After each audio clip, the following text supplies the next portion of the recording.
Uma questão que há poucos dias me acometeu foi sobre o transtorno bipolar.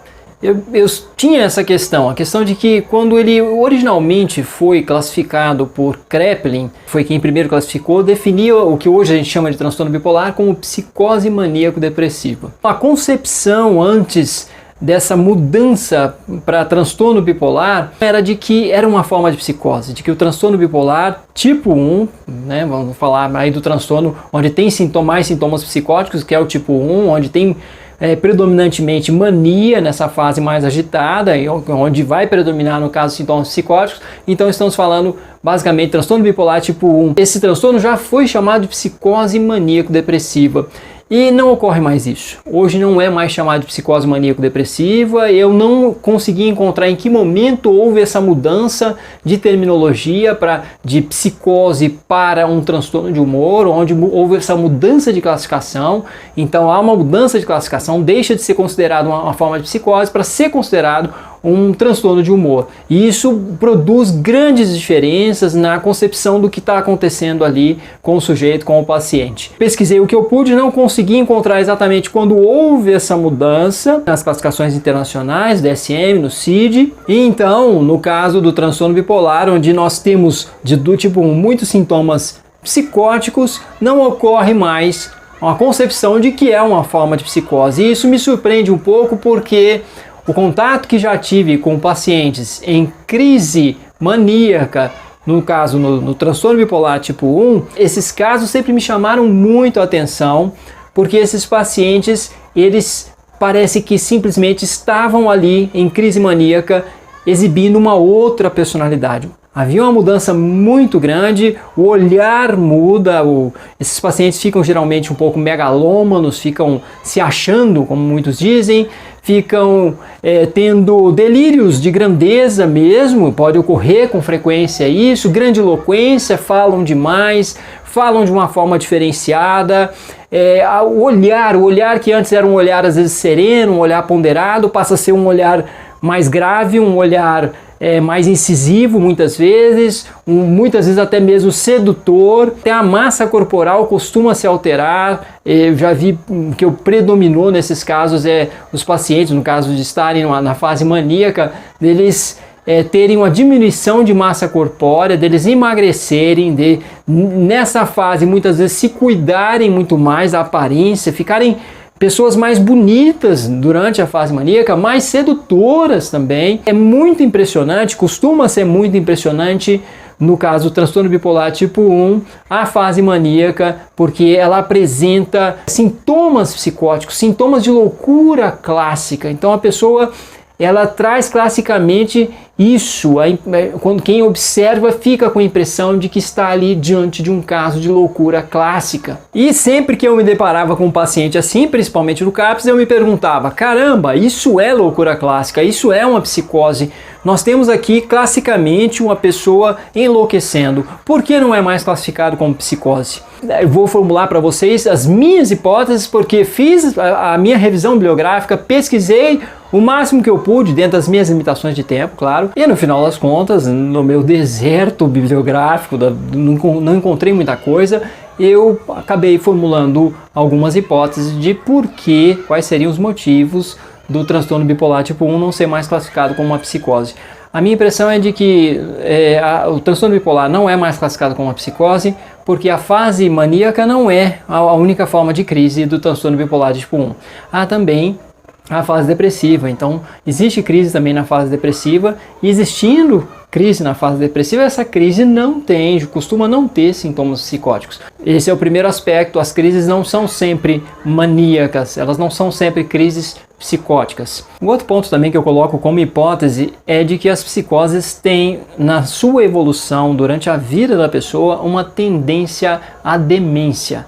Uma psicose, conforme os anos vão passando, ela vai tender à demência. Ela tem um potencial de destruição da cognição, potencial de destruição da vida do sujeito que é muito maior do que um transtorno bipolar. E no caso aí um potencial destrutivo em termos neurológicos, e isso tende à demência. A pessoa tende então a ter perdas cognitivas, a ter perdas significativas após muitos anos padecendo de um transtorno psicótico, de uma loucura clássica. São essas as minhas duas hipóteses do porquê, de quais seriam os motivos de ter havido essa mudança de psicose para transtorno de humor. E queria trazer para vocês os vídeos de uma colega, e vocês se informem aí nos comentários. Eu não vou aqui colocar nesse vídeo o nome dessa colega, eu posso colocar até no título do vídeo, depois eu posso mudar, eu posso colocar nas tags, depois eu posso mudar isso, só que o que eu vou falar aqui depois não será alterado. Então o que eu estou falando aqui, no que eu estou falando aqui, eu não vou citar o nome dessa colega. É uma colega que ela é blogueira também, ela está fazendo vídeos sobre transtorno bipolar, já fez vários vídeos, muito bons os vídeos dela, os vários vídeos que ela fez. Ela se classifica como bipolar, ela teve esse diagnóstico por parte de médicos, e ela agora, nesse exato momento, está fazendo muitos vídeos ao vivo, muitas lives, onde ela está tentando mostrar para as pessoas, segundo ela, de como seria uma crise maníaca num transtorno bipolar do tipo 1. Então, se vocês sabem de quem eu estou falando, vocês podem assistir os vídeos dela. Eu acho que ela até quer que as pessoas nesse momento assistam os vídeos dela. Claro que não sabemos até o momento o quanto isso irá prejudicá-la ou não, porque ela está em super exposição, mas ela está muito confiante. Ela está com um nível de autoconfiança muito alto, ela está com um discurso muitas vezes megalômano. Ela apresenta essas características, esses sintomas que sempre me chamaram muito a atenção e que faz com que nós fiquemos às vezes até um pouco chocados de sentir que nós estamos observando ali uma crise psicótica, uma crise de loucura clássica, uma crise de quem enlouqueceu. Vocês que já assistiram a esses vídeos ao vivo, essas lives dela, vocês estão entendendo um pouco do que eu estou falando, do sobressalto que sentimos quando observamos alguém com esses comportamentos e como que isso contrasta com aquela pessoa que não estava em crise.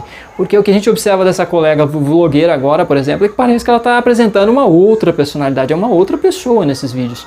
Então isso surpreende muito quem conhecia, quem lidava com a pessoa anteriormente às crises. Espero que o que está acontecendo com ela sirva para a gente aqui como ponto de reflexão e não como ponto de condenação, de julgamento, de forma alguma. Ela está passando por um momento muito difícil, por mais que ela esteja se expressando e dizendo que está muito bem, e é geralmente assim que alguém em fase maníaca vai se expressar, vai dizer que está muito bem. Então não basta alguém dizer que está muito bem para estar muito bem.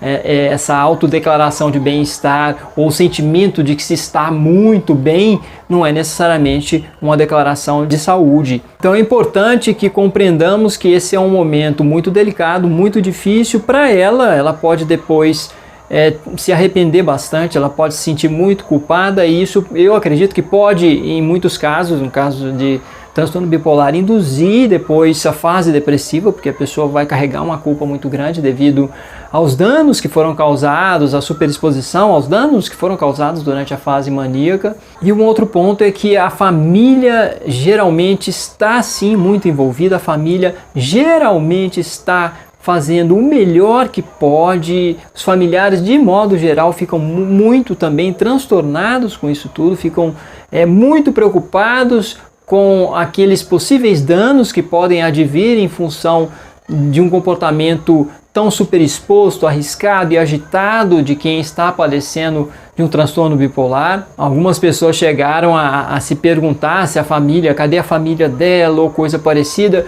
Família deve estar o máximo que pode, o máximo presente possível.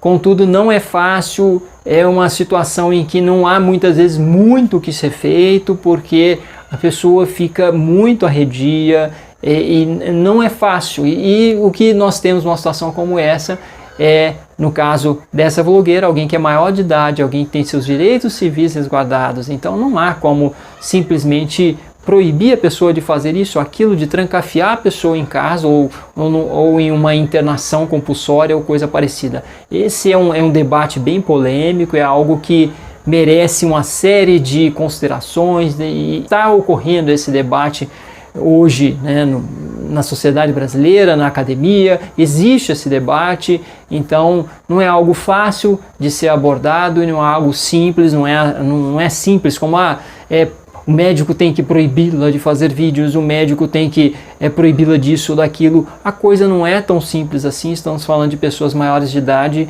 com direitos civis resguardados em uma democracia. Então é isso, eu espero que vocês se expressem, escrevam aí sobre como vocês concebem essas questões que eu estou colocando, até mesmo em relação ao problema, a dificuldade que essa colega vlogueira vem passando, e vamos debatendo. Obrigado por sua audiência. Se você gostou desse vídeo, você pode compartilhar, dê um like, se inscreva no canal e até a próxima.